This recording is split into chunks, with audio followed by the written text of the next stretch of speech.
असदुद्दीन ओवैसी अब गुजरात में देंगे बीजेपी को चैलेंज। बीटीपी के साथ लड़ेंगे पंचायत इलेक्शन। नाजरीन, बहुत ही खुशखबरी आपको देने जा रहे हैं कि गुजरात में अगले पंचायत इलेक्शन के लिए भारतीय ट्रायल में पार्टी और AIMM के सरबराह असदुद्दीन ओवैसी साथ आ गए। दोनों पार्टियों ने इलेक्शन साथ लड़ने का फैसला किया है। ये जानकारी BTP मेंबर असेंबली छोटू भाई वसवा ने हफ्ता को दी। वसवा ने बताया कि BTP और मजलिस आइन को बचाने के लिए एक साथ सियासी मैदान में उतर रही हैं। फरवरी मार्च में जिला पंचायत और तहसील पंचायतों के इलेक्शन होने वाले हैं। नाजरीन, छोटू वसवा झागड़िया से मेंबर असेंबली हैं। उन्होंने कहा कि BTP और मजलिस गुजरात में होने जा रहे पंचायत इलेक्शन एक साथ लड़ेगी।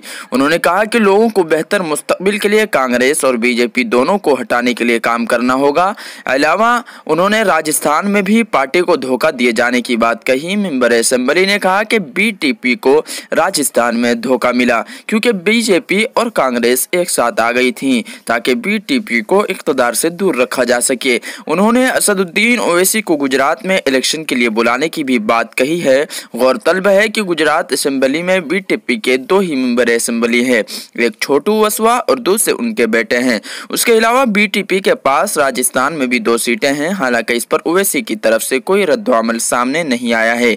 वसवा उससे पहले भी JDU में भी रह चुके हैं। ख्याल रहे कि असदुद्दीन ओवैसी ने राजस्थान में BTP को हिमायत देने की पेशकश की थी। इसके बाद से ही कयास आरियां की जाने लगी थी।